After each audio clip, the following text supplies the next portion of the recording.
What is up, everybody? Thank you so much for tuning into another episode of the Anti-Gravity Group podcast. My name is Braden Carlson. My name is Taylor. My name is Shane, or as you might know me, Postart. And today we are talking about the perfect rocket vehicle. We've had a lot of experience driving not perfect rocket vehicles, so I feel like we're fairly well qualified to discuss what would be awesome, because we've dealt with all the things that aren't awesome. And besides maybe the perfect vehicle, we could discuss because it's a spectrum, like a compromise between practicality and like efficiency, right? So yeah, and price point. So try to find maybe the perfect medium for whatever your parameters are. I'm happy to say a lot of people on Patreon chimed in on this one. There's a lot of input, so that's going to be interesting. Maybe by the end of this podcast episode, we will have the official best car for rocketry. But before we get to that, we actually have a little bit of housekeeping to do. New merch. The new merch is here. The Punisher and Arcus Go to Airfest merch is live at rocketvlogs.com right now. And Teespring really fought me on that one, which is unfortunate because we're selling them for a limited amount of time. For some reason, their automated system flagged that the design was offensive in some way. And so I'm still fighting with their team over a couple of the colorways that aren't out yet. But by the time this episode goes live, here's hoping that everything will be okay, because they will only be available through September 30th. And they're super, super cool. Taylor's girlfriend, Sam, designed it and even did a bunch of specifically color design for graphics on specific color shirts and everything. There's coach jackets. There's the bomber jacket has made its triumphant return, hoodies, and assuming they release the other designs from being in the no-no circle for whatever reason, beer glasses will be back. rocketvlogs.com. You can use the discount code AIRFEST30 for free shipping on anything you order from rocketvlogs.com. That includes Nigel the Rocket Cat merch as well. So if you've been waiting and you want to get in on this limited edition Airfest 30 shirt, well, I guess I shouldn't say it like that. It's not like an official Airfest 30 shirt. It's the Anti-Gravity Group's limited edition shirt leading up to Airfest 30. We're flying both the rockets. If you're not familiar, the 12-inch Punisher and the big Arcus, they're both on there.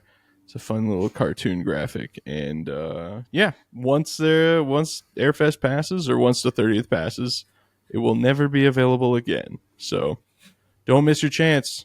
Shout out to all the cool people at the double Arcus shirt from last year and the Punisher shirt from the year before.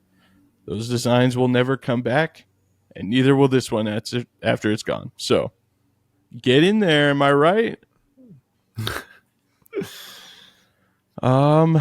But yeah, I think that's pretty much all I had to touch on. Does anybody want to talk about any projects they're working on? We like to do that every once in a while, get some updates on rocket stuff. No, new Arcus nose cone is happening this weekend, whether Matt shows up or not. So I have all this stuff except I need to get a new sheet of foam. But are you gonna do a video? Yeah. Well, I'm gonna film it. Yeah, I was gonna say. And then sweet. So in 2026, after you release the M685 video, which will be your one video for 2025, people will be able to look back and see how you made the nose cone 2 years later. Awesome. Yeah. I'm gonna try to get at least that out before Airfest. So, because it makes makes more sense that way. Yeah, that's true. And nobody wants to see your minimum diameter rocket that went 41,000 feet. That's for sure. No, that's boring. No, yeah, no one cares about that. Pause. How about you? I haven't touched any currently, but I am going to tomorrow. Postart hasn't touched his rockets. Nope, I know. Big surprise. Shocking. Actually, he's got a good excuse, though, because shout out to everybody that put in orders to hprtools.com. He's been printing his little heart out over there. So, dude, I have been running the printer day and night for the last 2 weeks. And that's fantastic. But if you haven't bought a cool snap together fin guide or tube marking guide yet, go to hprtools.com and help support Postart. I Also, did. newly, Oh, go ahead. newly, there's a Facebook page. It is just HPR Tools. Yeah, I got a notification infiltrated my my system there, and I clicked you like should- because yeah. I'm a good friend. Appreciate it. You need a why? It's like, here. Do you want to like this? And I was like, yes, I'll accept that invite. And it's like, thanks for accepting the invite. We're not going to take you to the page if you click on the notification, though. Interesting. Mark Zuckerberg is just truly a piece of work. You know, what a piece of s. I did get a call from Matt, who decided to not be here tonight, even though he could have talked about cars, but I don't think he knew that. And he says he's gonna have his 3-inch Punisher done by Airfest. So if we want to place bets on that, we can. And that's kind of how I feel about that scenario. He's got the centering rings on, right? Well, kind of, but remember, he decided to continue on even though he was out of colloidal silica, and so it kind of just made a Yeah. huge mess. Right. Yeah. So he's gonna have to pull damage control now with the Dremel. True. I believe in him. I think he'll get it together. I forgot that I was going to fly my 3-inch Punisher at Airfest this year, so I'm trying to decide if I want to put the GPS sled from my minimum diameter rocket in there. What are you flying it Be on? kind of nice. K2045. Oh yeah. Yup. It's going to go hard, dude. In the paint, even. Well, anyway. If I can get a K2050, would you drag race? Yeah, I guess if you want to taint the waters, the beautiful D-Max, suppose that'd be okay. Oh, we could race them from the grass, though, huh? Yeah. Is L impulse? Well, Yeah. the complex L, though, right? I don't really know how that works. I don't know. I've seen Tim do it. You know how that well, goes. That's fair. As far as what I worked on, the people on Patreon already know. I just been working on getting the tube fin rocket ready to fly. It's supposed to fly this weekend to test all the electronics for the N1000 rocket. And then hopefully it just flies and works perfect, and I can get back in my car and go home because it's supposed to be like 104 this weekend. What are you flying that on? I don't know yet. I got a K1100, a K1103. What? Man, this guy has all the flavors over here. Yeah, I'm trying to decide which one I want to waste on a tube fin rocket. Those are both good banging motors. So Yeah, I'm kind of leaning towards the 1103 because I've never flown one before, and I feel like in the tube fin rocket it'd be super gnarly. it would be really loud with all the That's what I mean. drag. Yeah. It'd be kind of fun, especially on the lake bed. It'll be pretty loud. And then either one's... Oh, I have the K1800 as well, which I was considering. But that's going to be a little more... Are you going to Lucerne? Yeah. The K1800 still only sims to like 4800 in that thing. It's going to be way heavier than my sim file right now. It'll probably go 4, maybe. That's Tube sick, fins rule, dude. Yeah, I know it'd be kind of cool, but I'm just like... The whole point is to test the electronics, and all I have is these gnarly motors. I'm like, what if I just rip the fins off? And what did I learn here? That'd be kind of fun, though. It would be And a great video, so that's what really counts, right? Yeah, I destroyed my test rocket and learned nothing and destroyed all my electronics. Isn't this fun? Sometimes you gotta take one for the team. Yeah, I like the M3700.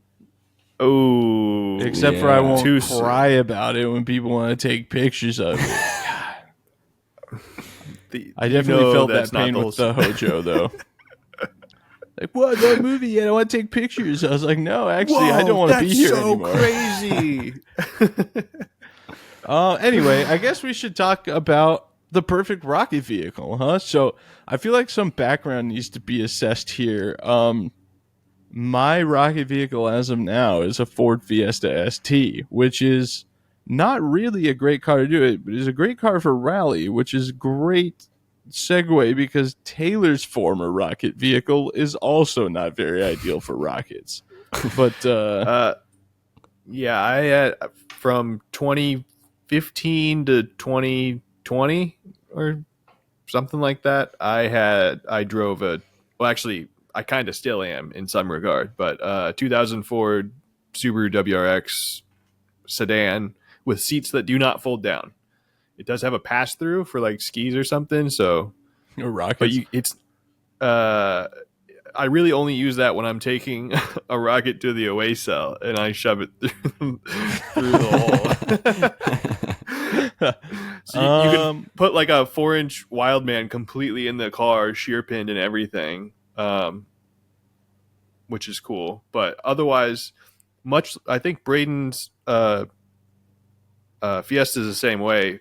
In between the back doors is exactly 4 feet. Ish, 50 inches or something. That's Nigel the Rocket Cat, ladies and gentlemen. Speaking up to remind you to go to rocketvlogs.com. Use the discount code AIRFEST30 for free shipping on any order from rocketvlogs.com. Rocket Vlogs. It's vlogs about rockets. It was a little... yeah, it's about 4 feet. The Fiesta's a lot better off than the WRX, though, because the hatchback. The Fiesta, I had my Little John and my 7.5-inch lock Iris in that car with one of the back seats still open, which is pretty crazy to think about. And all the stuff to go to the launch. I can put a ton of rockets in the WRX, but I can't, like, I'm limited on how big they are is the problem. Like, I could put like fin size is really like the big issue. So I'm pretty sure I could fit the big Sumo in there, but I haven't tried it yet. I don't know how much else I would be able to. But the secret is you're just creating layers with like moving blankets, and you kind of just fill up the back seat with the rockets laying across it. And then I could actually put the Easy Up on the floorboard, and then all of the gear, the range boxes and stuff in the back, and motors and whatever in the trunk. Yeah, the Fiesta. So it's super dense. If you look at my rear door panels, you can see from stuffing it way too full of rockets and then driving 25 hours to Taylor's house, the rubbing and grinding of the fiberglass tubes up against is just destroyed the interior of that car. Bumping and grinding. Yeah, those things are beat. Yeah, and that's kind of the point of the discussion here, is because while it works and it does get like 36 to 38 highway, depending on the speed limits and whether or not I'm adhering to them, it's not exactly what one might call ideal. I do think there is, like Taylor said, a sort of a balance between efficiency and practicality for large rockets. The Fiesta's big drawback is overall length. Like the 5-inch Punisher basically doesn't fit in it because of the 60-inch tube. And the only reason the big Iris fits in there is because it's a lock one, so it's broken down into a bunch of 34-inch pieces. So you kind of just play some Tetris. Yeah, for years I couldn't really build anything with a tube longer than 4 feet because I didn't have a way to transport it. I have gotten the 5-inch Punisher in there, but in a really stupid way that is taking up a ton of room. Yeah, and that's so that kind of leads us to what I think we should do here is maybe each of us pitch sort of a vehicle like that you could buy brand new and a used vehicle that we think is kind of the perfect embodiment of a rocket vehicle. And if you guys don't have anything off the top of your heads, I'll go first because I know what both of mine are. I know what my new one is. So you said a new one and then a used one? Right. And the new one should be like within a reasonable budget. Because it's like, yeah, well, I don't care about fuel economy. So obviously a brand new like F450 with a camper shell and a giant is there like a trailer? A price range we're trying to hit here? Just something that seems not attainable? Stupid. Yeah. Yeah, okay. What's like a normal person with a normal amount of money going to buy, or somebody who doesn't have a lot of money? Think basically like you're going to buy a brand new car, and then all three of us, it'll be, okay, perfect. Nothing. Yeah. I actually wouldn't hmm because I can't. Okay, I'll throw out my new car first. Which this was an answer I almost would have had beforehand, but they kind of granted the wish with the new model that they just announced last week, the Ford Maverick. Taylor and I took a Ford Maverick. Shout out Ford. It was a media loaner. We took it to Friends of Amateur Rocketry to watch Evolution Space's rocket go to space, which is pretty crazy. I loved that thing because it was a Tremor, so it's the off-road package, so it was really bad on gas, but it was super capable, barring the all-terrain tires and everything. It was just like super practical. Like, dude, it's a four-door and it's not like a ton of room, obviously, because it's a tiny truck. I couldn't believe how well it handled, though. Yeah, it was We awesome. went through the canyons and just like carving it up. Yeah, they're sick. And the one thing that they didn't have up until the 2025 model year was the option to have a hybrid one that was also all-wheel drive. But now you can get that for the 2025 model year. And supposedly, the hybrid all-wheel drive one will get 40 miles per gallon. So, Dang. I have been talking for months, basically since I drove the Toyota GR Corolla, about buying a Toyota GR Corolla next year while I'm spending this current year and most of next calendar year trying to situate finances.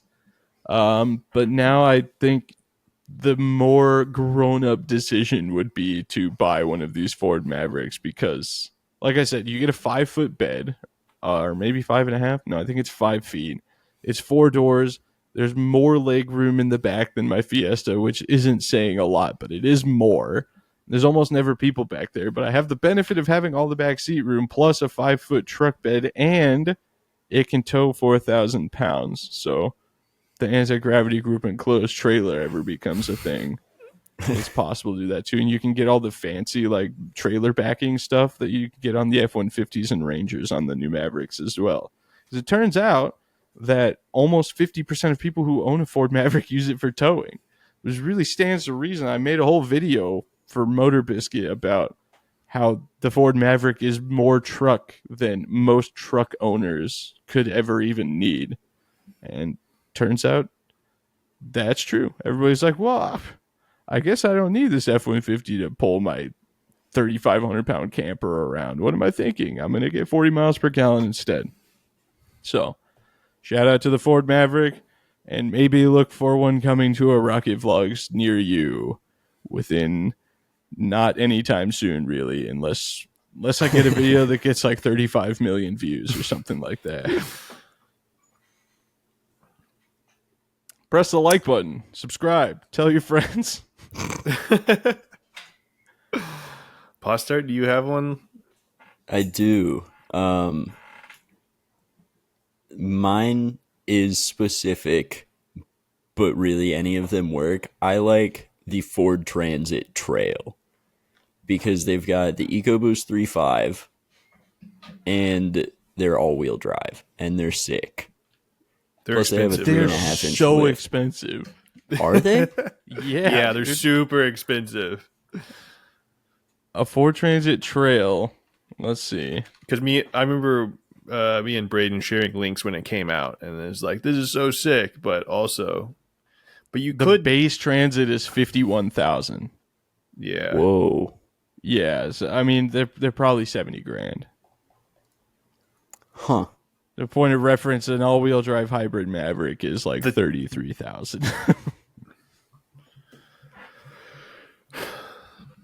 Yeah, because you have to think you're basically getting an F-150, but with a giant rectangle body. Yeah, that's true. They are sick. Yeah, it's like a full-blown truck chassis.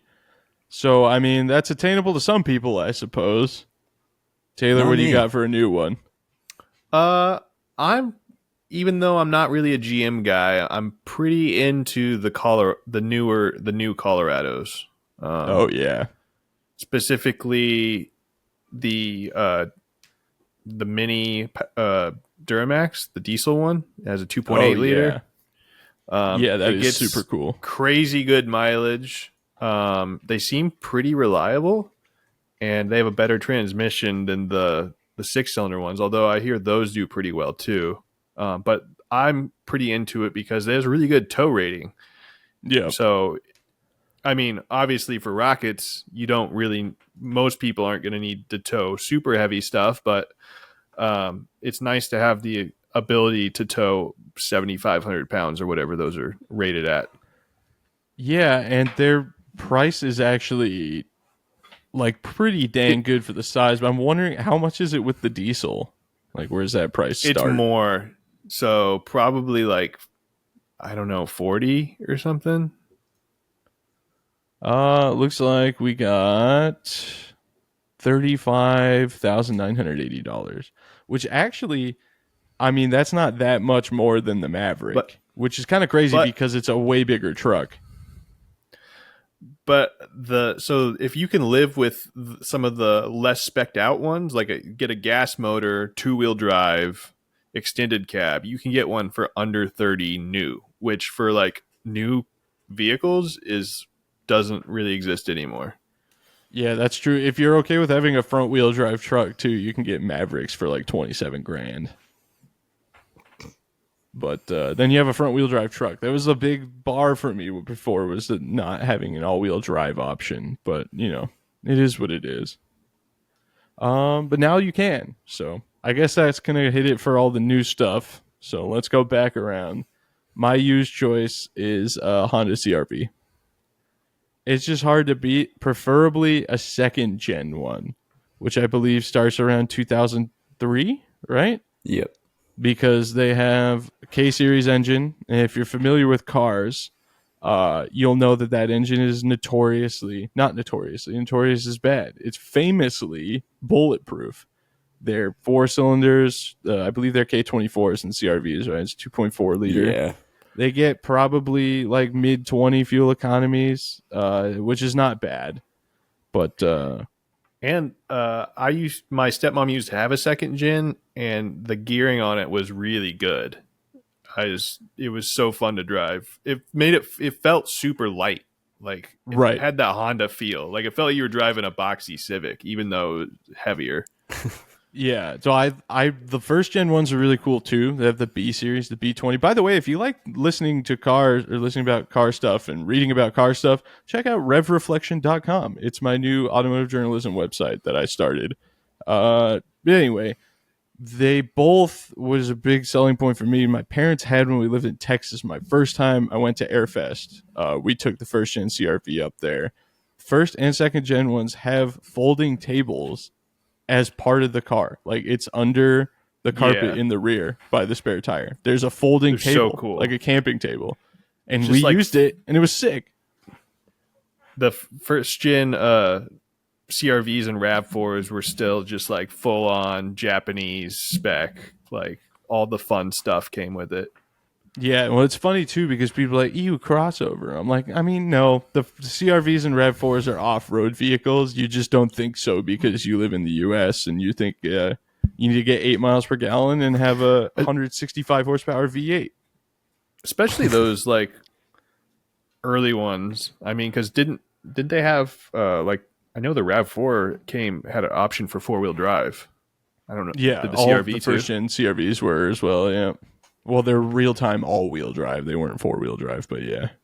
Yeah, but it was like Designations pretty in Japan, they were called four-wheel drive because the rest of the world calls all-wheel drive cars four-wheel drive because it's stupid to have that designation if it's switchable, but we don't have to go down that route.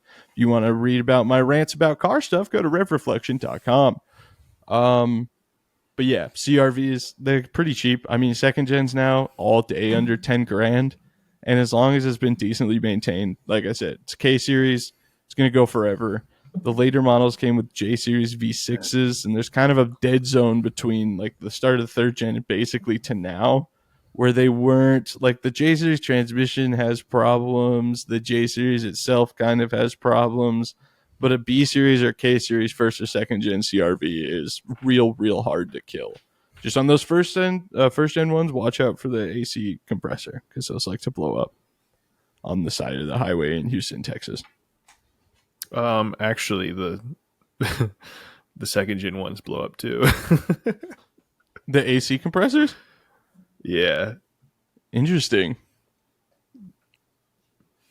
Well, or anyway, at least the one my stepmom had, it shelled like twice. sweet. Huh. The compressor or the whole car? The compressor. Oh, I see. The car was All right, fine. what's your used choice, Taylor? The Transit 250 with the EcoBoost, medium roof, 148-inch wheelbase. If you couldn't tell, I'm in the market for buying one next year.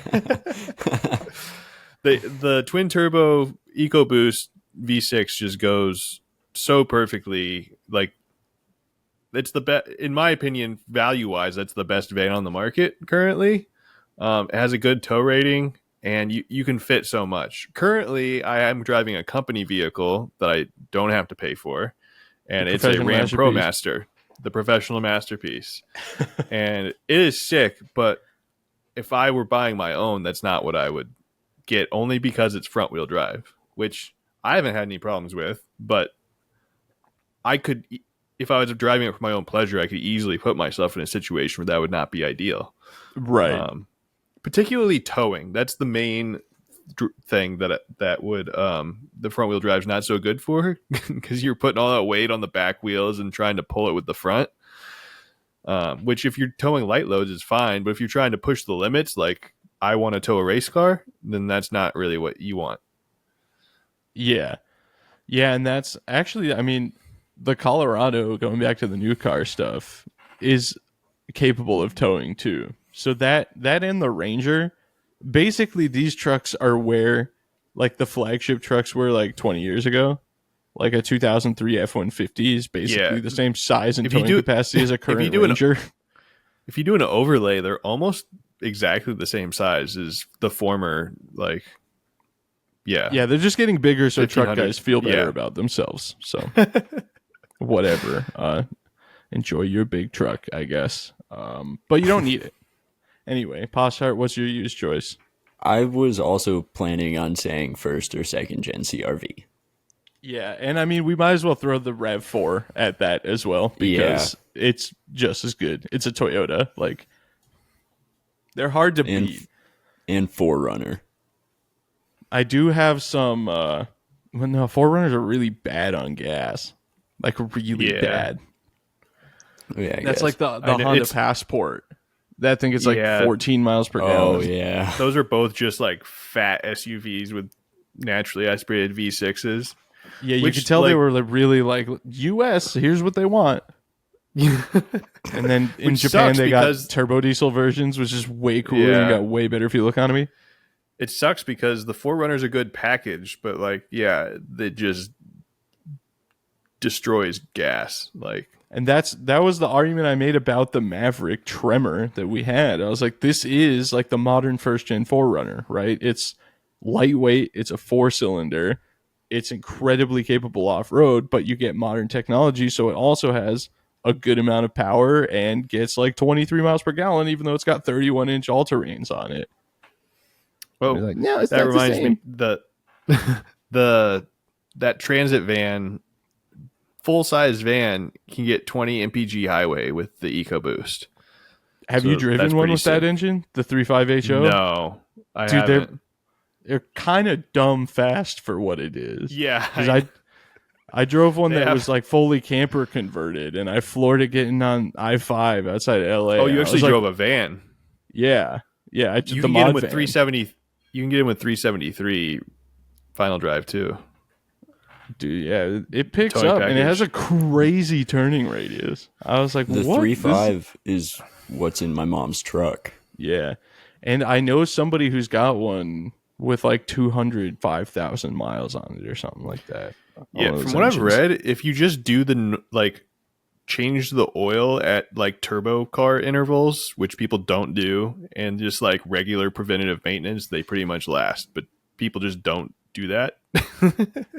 Or I mean, some Yeah. people don't do that. Yeah, if that's a pretty baseline thing. Like people ask about my Fiesta all the time. My Ford Fiesta ST. They're notorious for blowing turbos at 100,000, transmissions at 150,000, what have you. A bunch of issues. Mine has 226,000 miles on it. Be like, whoa, how's that possible? Oh, I changed the oil and the brakes and did a coolant flush, and when things went wrong, I fixed them. Anything else? Like, what do you want from me? Oh, and I don't drive it like a S head everywhere that I go just because it has Yeah. a turbo on it. It's like my single owner WRX with 240,000 miles, but it's completely stock, and the guy drove it like a normal car. Yeah, I mean, even Weird. the Integra that Postart has now is my old Integra. It hit 200,000 miles. I drove it to LA and back to Boise. Postart got it. We boosted it, and he still daily drove it for months at like 205,000 miles with a turbo on it before it blew up finally. And it's just because, take care of your things, I guess. I want to throw one more category down for ourselves. Maybe if you guys can come up with one on the spot, it'd be a car that is applicable for rockets and is decently efficient, but also sort of meets like the car people coolness factor to some extent. And to give you guys a second to think about yours, if you Do don't we have a have price one. range? No, kinda just the like a same. used car. Yeah. Something that we could actually feasibly buy. Like if we were going to buy a cool car that's also a great rocket car right now, what would you buy? And mine, it's a little bit treacherous because repairs could get ugly eventually. As long as it's maintained, though, it's all right. And that is a manual 4Motion Golf Sport Wagon TDI. Because they're so sick. All-wheel drive, turbo diesel, manual station wagon with Volkswagen GTI interior, basically, if you get the right trim package. Like leather, everything's nice. They get 42 miles per gallon. And there was actually somebody at Balls last year that had one that had like Sparco off-road wheels and all-terrain tires on it. And I was like, this might be my new favorite thing. I want one so bad, but I'm so afraid of down the road TDI issues. There is also a small little incident that happened with Volkswagen TDI vehicles that people like to discuss from around the era of ones I might be buying, but it happened to everybody else too. Volkswagen was just the first ones to get caught, but it makes them cheaper. There is that. They're super cool though. Yeah. So I'm really just kind of recently super into used Porsche Cayennes, or alternatively the Volkswagen version. What is it? Touareg. Yeah, the TDI one. Well, for one, the car guy in me's got to put a stop to this. If you're going to even consider buying one, you have to say Porsche because that's No, how I you don't. pronounce it. Yes, you do. I live in Missouri.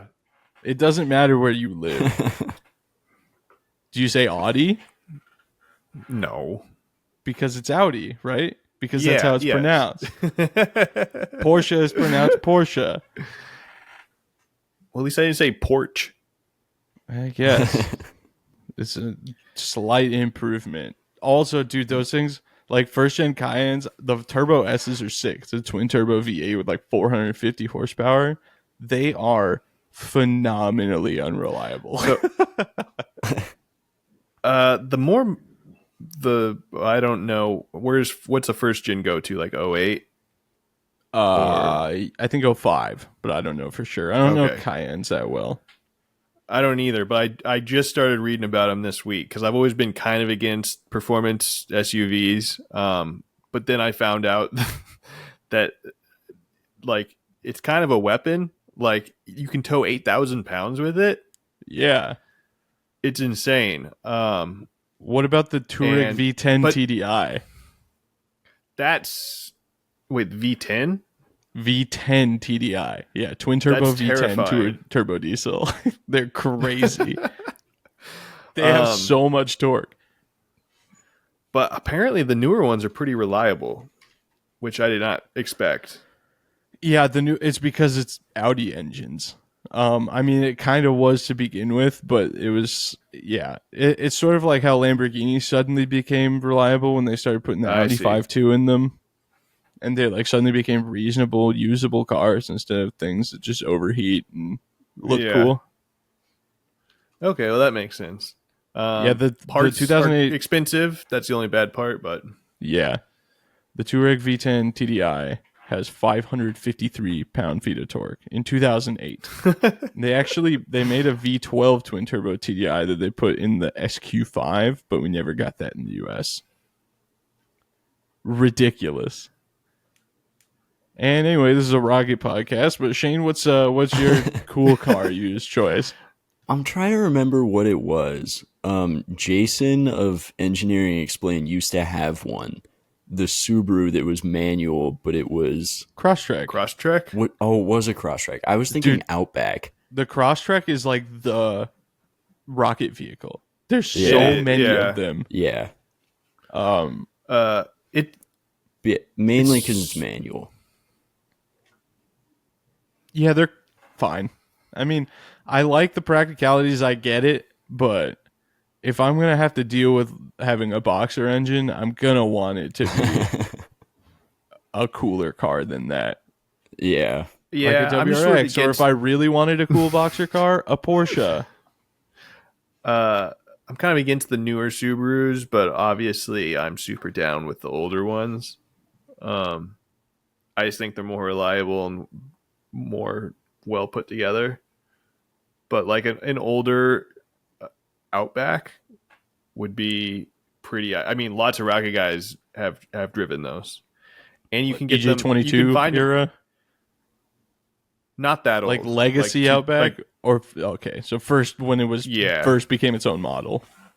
yeah. But anything pre like 2008, they made at least some of them in manual. So for like every Subaru model in existence. Yeah, that's And they're all like based on like they're all based on two chassis, right. like all the old ones. So they all kind of drive the same. So that's nice. Didn't they that era, like the early 2000s ones? So were they EJ25s NA? Yeah. Or were they EJ20s? Oh, so that they still can have the head gasket thing, right? Don't the NA ones still do it sometimes? Yes. Yes. Dude, there was a moment like where everybody I was friends with in like high school had an EJ25 like '03 Outback. It was just such the perfect like teenage car. I actually almost bought one because there was a dealership in Idaho when I was buying my first car that had one for like $2,400. Yeah, I think they were affordable because they're kind of ugly. Not kind of, actually very. Yeah. Pretty super off-putting, but so practical. It's such a long Yeah. boy. Yeah, I had the first gen Legacy Outback with the EJ22, and it was cool except for I accidentally bought a front wheel drive one, but I also only paid like $300 for it, so that's fine.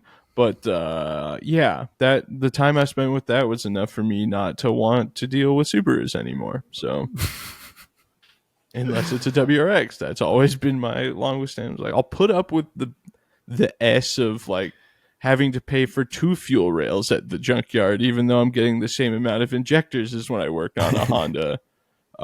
If it's a turbo fun car, otherwise I'm not doing it. The valve cover gaskets, dude, never again. Yeah, I Never must say, again. as someone that is all in on old Subarus and own 2, yeah, I don't want an NA one. That's just not fun. Like beyond an oil change, just take the engine out. It's the easier process. Although I must say the NA motors are dumb simple compared to the turbo ones. So, all right. Well, I think that's going to wrap up our segments. We're going to kick it over to the Patreon folks and see what they think. And like I said, there's a lot of people that chimed in here this time. So our boy Alex is spearheading it, and I know Alex is a little bit of a car guy as well. So this would be a fun episode, dude. We don't get to talk about the car side of stuff too often. But one more time, if you want to check out revreflection.com. I just had a Maserati MC20 for a few days. I did a review of. If you're a car guy, check that out. I also have a car channel and posting reviews on stuff. It's actually how Taylor found me and why we bet. Alex says, I think the perfect rocket hauler is a hatchback, at least for the size and type of stuff I fly. Given the current market offerings, I'd love to have a GR Corolla or other sporty hatch. Yeah, see, he gets it. I had a GR Corolla for a week, and it was like a life-changing. I already knew I wanted one, but I was like, oh, like whatever the payment is kind of worth it to me now. But, a Maverick would be fine comparatively. Part of my enjoyment of launches is driving to and from them, so the car has to be fun. So standard transmission is preferred. I know you guys can relate. Yeah, man. It is. Taylor and I are both known for getting a little wet and wild on dirt roads around rocket launches, or at the Bonneville Salt Flats when we were in the Fiesta. That was fun because I actually wound up on like the track part of it. I was like, well, let's open her up then. No speed limit out here. That. And it got real loose real fast. Alex says, currently I drive a Honda Civic sedan. Despite not being a large car, I've gotten a lock Skinwalker in there with a few other rockets without issue, so I can't really complain.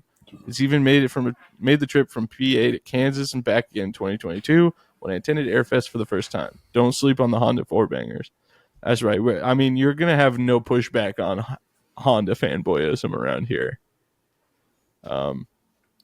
I think Taylor respects the craft, but Postart and I are pretty rolled deep in said craft. Technically, yeah, I still want a Honda Element, so yeah. Oh, that would have been a great one for the used one. That's also a K series, and it has way more room than a CRV. Yeah. Wow.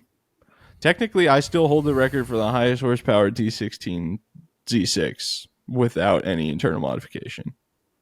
Paul starts shaking his head because the engine blew up, but I can tell you. Yeah, on technicalities. It didn't make 300 horsepower on 3 cylinders. Okay, it needed all 4 to get there, and it made it. And I drove it off the dyno. Half a piston fell out onto the ground through the oil pan, but I drove it off the dyno. So count it. Neutronium says, I drive a Toyota Matrix hatchback. It's big enough for all my stuff, and I can sleep in it. That's a big plus. I rented a car to go to Idaho for the Sun Valley Tour de Force, and I slept in it. And car camping is kind of like big on my radar now, which is why the station wagon would come in handy. My only complaint is that it's just a little bit short. I need to remove the front passenger seat to sleep in it. It's absolutely fine with driving on dirt roads and dry lake beds. I don't feel the need for any wild off-road capabilities, although I wouldn't want to drive anything lower. Yeah, let me tell you, the far road in the Fiesta, it's a little interesting. My dream car would be some sort of minivan or maybe set up one of those small Rivian vans for camping. Interesting. I'm going to need a lot more EV infrastructure before I'm ready to have an EV just off the beaten path for a few days for a rocket launch.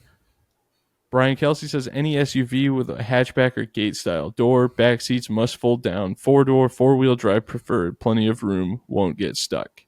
Yeah, I mean, that really is kind of the formula.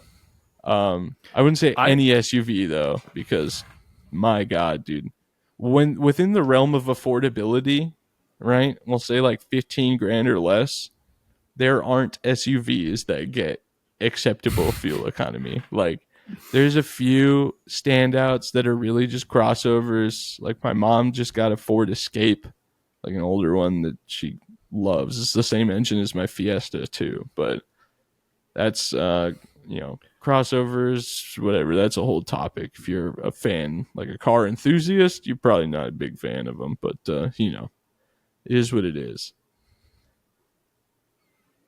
But any SUV, I think of a handful I wouldn't want to be in the middle of a dry lake bed. Yeah. Like anything that says Land Rover on it. If you get it out there in the first place, it'd be kind of impressive. BMW X5? No way. Not a chance. Ooh.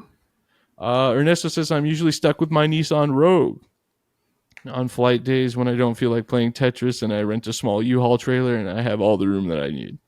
That's great. See, that's having the small but passable tow capacity is a wonderful thing, because those U-Haul like 4x6 whatever enclosed trailers, the teeny tiny ones, are like $19 a day to rent, and you can pull them with pretty much anything.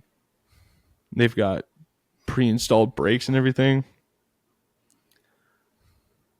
Larry Gegel says, I'm very happy using my Grand Cherokee for hauling rockets. It has plenty of space for rockets and luggage, and I can use the roof if I have to. It has the luxury package with all the bells and whistles, which makes it nice on long drives. The only downsides are fuel economy and price. I paid a lot less in 2019, but today one equipped like mine is about $70,000. Yeah, that's tough. Dude, that's like the new Escalade or Lincoln Navigators. They're like $109,000 base. Yeah. It's so crazy. I have the Ranger Raptor right now. And I was all excited about how that's my favorite Raptor that I've driven so far.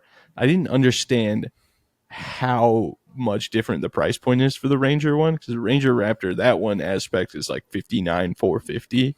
The Bronco Raptor starts at $90,000. And the F-150 Raptor starts like right around 80.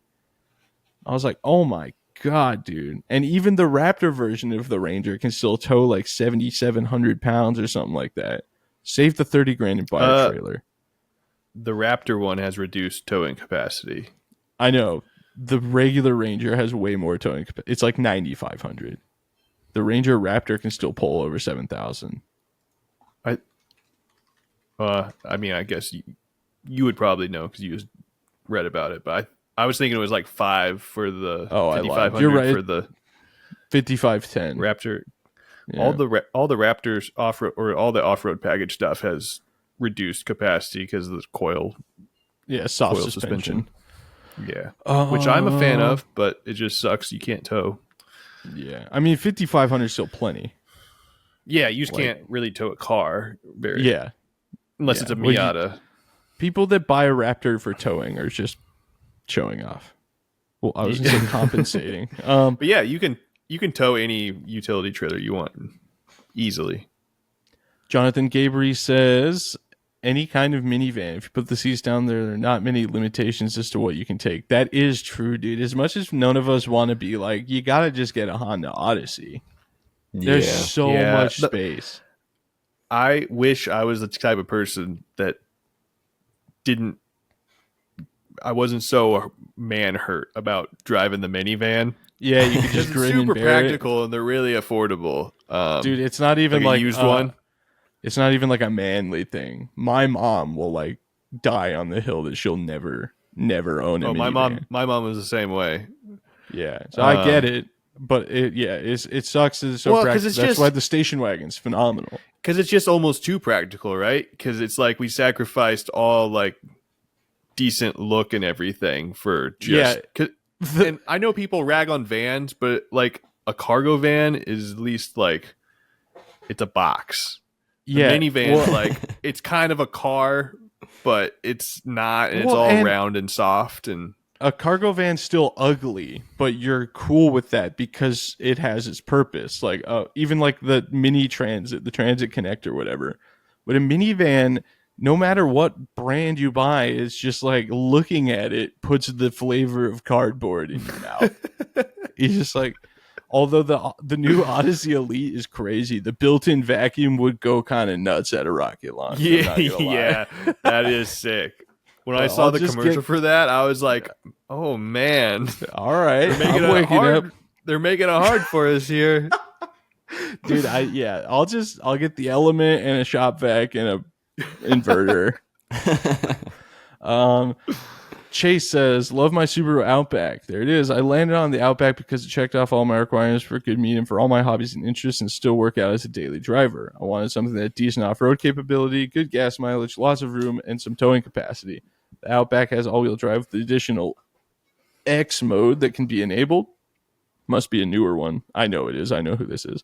So far, that's handled some pretty nasty flooded dirt roads like a champ and drifting the turns down the far road way faster than I care to admit. Oh, yeah, baby. I haven't gotten the chance to take it through the snow yet, but that will change when winter rolls around. I'll get up to 30s on gas mileage on the highway, usually average about 28 to 30 highway. Yeah, that is the downside of hating the new Subarus, is that they figured the fuel economy thing out. Yeah, it's called direct injection. Yeah. Yeah, it was, oh, you get the Subi Rumble. Like, yeah, you get the tones of a V8 and the fuel economy of one if you buy an early one. I've done better when we coasted into the gas station on fumes at Alamosa. The back is actually big enough to fit my Uber Max, which is an 8-inch Red Max with a massive fin span, along with extra gear. With the back seats down, I can sleep comfortably in the back. It also has towing capacity to carry a dirt bike on the back or tow a small dirt bike trailer. I wish it had more travel on the suspension along with some other minor discontents, but overall I'm happy with it. Fox live valve suspension, Chase. Really expensive, but look into it. Get some long travel on that baby. If I recall, it was about 24,000. They make Fox for the Outback? Dude, people retrofit Fox like oh, I see. Yeah. You could put them on anything. Yeah. The ones with the separate like valve bodies. If I recall, it was around $24,000 used with 30,000 miles for one of the nicer packages. Also lifted with bigger all-terrain tires and nicer rims. Of course, it doesn't beat my dad's 2006 Tundra for towing our 7.5 by 16 cargo trailer. We get single-digit MPG, but who cares? Me. It's nice to be able to load the trailer for a few weeks heading up to a launch and be able to procrastinate on packing when we get home and to be able to just bring anything we could possibly need. Yeah, I mean, barring budget. Like if I'm unlimited budget, for sure, it's like Ram 2500 or just a big dumb diesel truck and a huge camper trailer is what I'm taking to rocket launches. But that's not the reality that I live in, tragically. Bob Schubert says a guy at our club has an old ambulance he converted. It has room for plenty of rockets and stuff, and it has room for a golf cart and a chainsaw, both of which I've personally benefited from. There was a dude on the Rocketry forum like 12 years ago talking about doing this. And since then, I have been sort of lost in the ambulance sauce. The problem is everybody has been recently as well.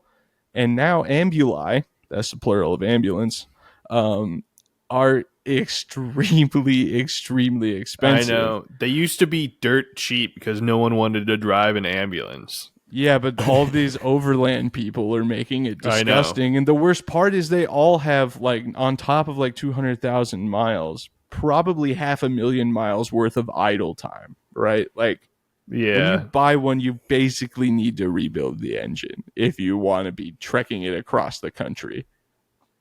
Man, it just reminded me back when when I first turned 16. I mean, I didn't get a car till I was 19, but at the time I wanted a hearse. Dude, I still kind of think that would be fun. I can't do it, dude. I don't. Dude, you can fit so much in there. That's like in Hollywood. They do like movie night at in a cemetery. They put up like a big inflatable screen, and I'm just like, nah, man, it ain't. I don't really want to go watch Pulp Fiction with a bunch of dead people. We could just stuff the whole Punisher straight into the back. You could do that with a lot of things that weren't once full of dead people. Yeah, but it's kind of fun. That's I kind of run into that same moral qualm with the ambulance, but I'm like, at least a lot of people probably got saved in this one too, right? That makes I feel better about it because it's like the hearse. It's it's just they're in a casket in the ambulance. They're probably bleeding everywhere. yeah, probably a lot less blood in the hearse. It's like a trauma machine. Well, that's neither here nor there because I can't afford either of them. UPS Rocket Man says a diesel Jetta sport wagon or golf sport wagon. There you go. You can fit long rockets inside and drive incredibly far in a single tank. If you need to move big dumb rockets, a Transit, a professional masterpiece. Yeah, he gets it. Kurt Ehrman says 2003 Subaru Outback wagon. Dude, this is like one of the first times I haven't read some of the comments because I just will tap the notification as they come up on my phone. This time I was like, I specifically am not going to read any of these because I kept seeing new ones come in. I just loaded up to go to Naram in Pueblo. My 81-inch long 4-inch Mac Performance Zodiac, which flew successfully in Alamosa for my level 3 certification, just fits with the rear seat down and the nose hanging over the stick shift. I have 3 other rockets loaded, launch toolbox, and a duffel of clothing to spend a couple of nights. My mountain bike is on the roof rack, planning to hit the trails around the Pueblo Reservoir on the way back. Hell yeah. Who is Taylor's this? adding Kurt Ehrman. Oh. I sometimes He load gets a down tent with and it. sleep. Yeah. I sometimes load a tent and sleeping bag to spend the nights at the launch lights like Pueblo as a skier. Dude, Subarus are the best snow vehicles ever made. This guy is a Subaru Outback commercial. Like, yeah, I got my mountain bike, got my skis. Sometimes I bring Do the some tent. camping. In short, any car that you can load a rocket in and drive to a launch site is the best car for the job. Suffice it to say, I spend more money on rockets and skiing than I do cars. I wish that last sentence could be applied to me, Yeah, but that too. ain't the case. Although I must say it has to be about even by now with the amount of rocket spending I've been doing for this channel over the past couple of years. I shouldn't say for this channel like I'm blaming you guys. You guys have enabled it. So thank you for being here. Thank you for giving me the excuse I needed to just spend a stupid amount of money in a lot of cases that I didn't even actually have on rocket stuff. Yeah, Braden's becoming a classic rocket hoarder. I'm using the stuff. Well, I'm not some of hoarding it. Well, I can't do it all at once. Yeah, well, I think that's what a lot of rocket guys say. Yeah, well, This is for later. One for now, one for later. or one for now and 165 for later. Well, I'm getting to it. I've been busy with the car stuff and like finding motivation to be in the garage. It's 110 degrees, but we're just gonna grin and bear it, and we're gonna start building the N1000 rocket soon. Just like I'm going to start building the Hercules soon. Yeah, that's not even close to the same, actually. You can't even like pin the whole like the iris thing on me. Like it's using that as an excuse for the 7.5 iris that took me 9 years to fly. The rocket was built long before it flew. But I know when I met you, you had 20 rockets that were built and never flown. Well, that's what I'm saying, though, is you can't, like, there's no, it would be a false equivalency to try and point to that for the Hercules. You're standing out alone as someone who... I know. It's my own thing. You've done it to yourself. Jonas says, any hatchback will do, but I really love my Tesla Model Y as a rocket hauler. Access to AC on hot launch days and being able to charge devices from the battery is great. For multi-day launches, I lay out a camp pad in the back and sleep in just as much comfortable as people in RVs. That is true. Teslas have like a car camping mode specifically to keep the climate nice inside for you to sleep in it, which is pretty rad. Huh. I also have a small fridge that plugs in the 12-volt outlet to keep drinks and snacks cold. Of course, being driven around by FSD is pretty sweet too. Yeah, as long as there's no traffic cones anywhere. Long drives are so much less tiring when the car is doing most of the driving. Or children. Yeah, I'm not like a Tesla hater. I don't. A whole bunch of car people like hate EVs just because, we don't have to dive into the reasons. Most of them can be traced to a double-digit IQ, but we don't have to talk about that necessarily. But yeah, I don't. Like I said, I need more EV infrastructure before I'm going to consider buying one that's going on long trips. But if I were to right now, it would probably have to be a Tesla. Or shout out to the homies at Lucid, dude. The Lucid Air is just one of the coolest looking things you can buy right now. Jeffrey Smith says, currently have a Tacoma 4x4 and it's awesome for this, dude. Really, the Tacoma is also like a staple rocket launch vehicle. I feel like a Subaru Forester would be the next option you entertain was specific for rocketry, all-wheel drive, and pretty decent storage area. Yeah, just not the new Foresters. Those are just straight SUVs. So are the new Outbacks. That's another hill that I'll die on that people like to fight back on. They're like, the new Outbacks are still wagons. I'm like, nah, that is a crossover. No, dude. You're going to have to get over it. It's every generation. It just, we finally reached the generation where they are straight on. Like the size of a Forester and an Outback now, they're gigantic. Yeah, it's an expedition. They're straight SUVs. Yeah. I'm like, that was originally built on an Impreza chassis. Yeah. I'm going to have to soundbite that crazy. Too. Because I have a friend and a bunch of other people I know. They're like, they have older Outbacks, and they're like, the Forester's a crossover, and it always has been. I'm like, well, I guess to some degree the early ones, if you really want to make that argument, but not really. It was just kind of a goofy hatchback, but like they're like new ones are just crossovers. The new Outback is a crossover, and I'm using Taylor's soundbite because I will always land on, oh, where's your Subaru rally car? Do you drive a real Subaru rally car? Then your opinion is less valuable than this man's. Josh Sickles says, I've thought about this a lot. If budget isn't worried, converting a bus into a mobile rocket base would be awesome. Yeah, dude. Tons of room for rockets and supplies with enough room left over for comfortable lodging. Yeah, let me get some with a Detroit diesel, like an old GMC bus. If I only had the budget for a multi-purpose vehicle, it would probably be a large van. Yeah, most practical. Dude, the fuel cost on the bus, though, isn't going to do us any favors. Yeah. It would be fun. It would be if fun to budget do isn't like a worry. if we could afford the fuel and somewhere to park a school bus, it would be fun to go on like a rocket tour and Dude, just yeah. Just go to so different fun. launches around the country. Yeah. That'd be sick. There's nothing stopping us from doing that right now except for money and like work. But Yeah, money, Besides and all that. time, and patreon.com/rocketvlogs. That does remind me, actually, I've decided that if we can get to 200 members, I'm going to give away my beloved Lock Big Nuke 3E. Because, like we just discussed, I have a lot of kits that are going to get built, and I was really excited about that thing. But it was given to me, so paying it forward would be pretty cool. We do the quarterly caption contest. You do have to be a $5 or more member. If you're not a Patreon member, you want to join now. I'm probably going to post it in September.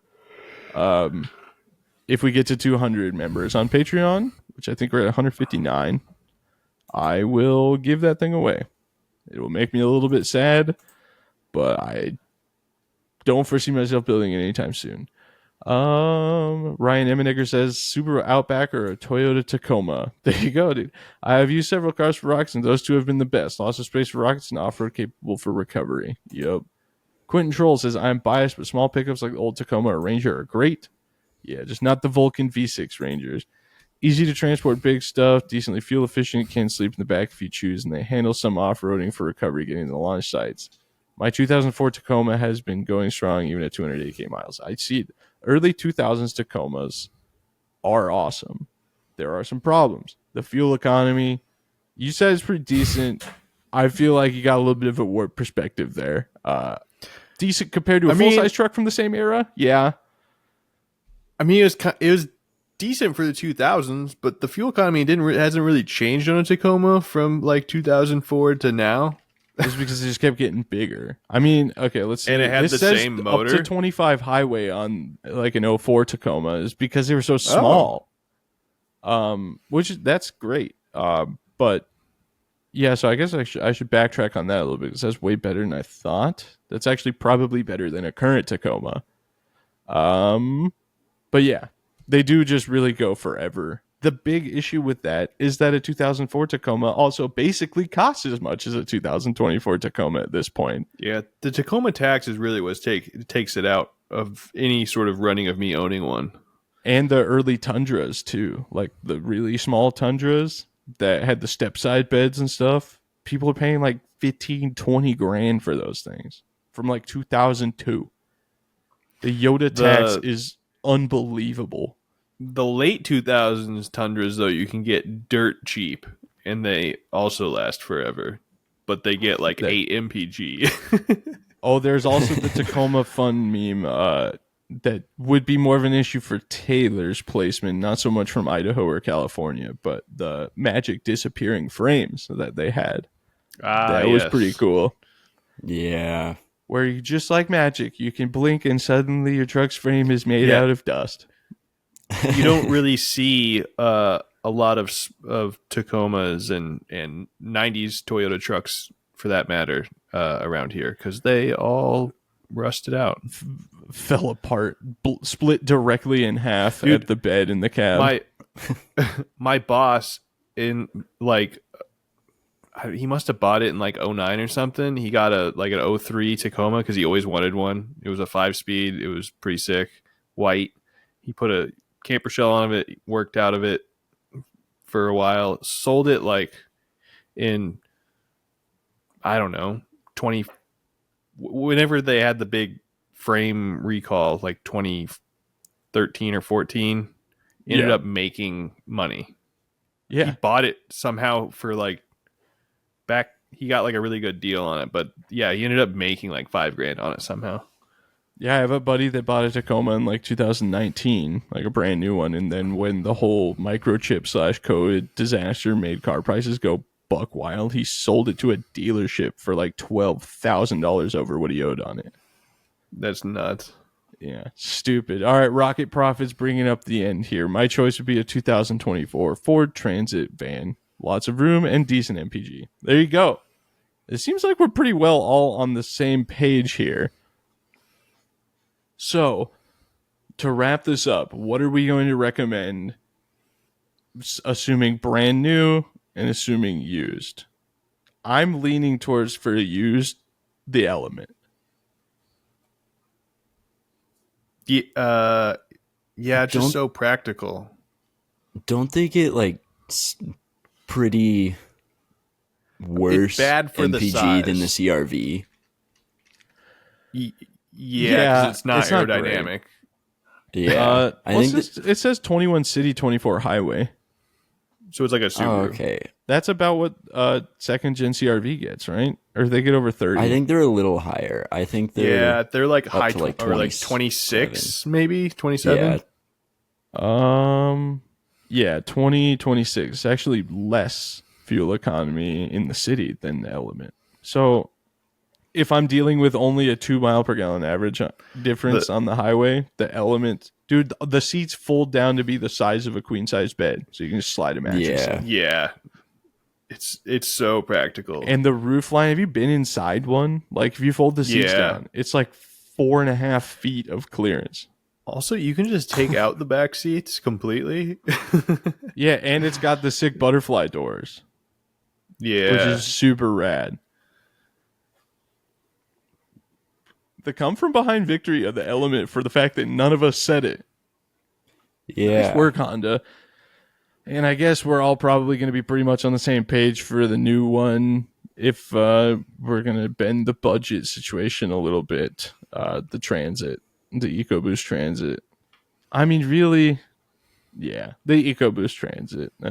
Yeah. I mean, as much as I want, like, I don't know, I'm clearly an outspoken van guy, but I realize it's not the most desirable vehicle, but they are kind of fun to drive, I must say.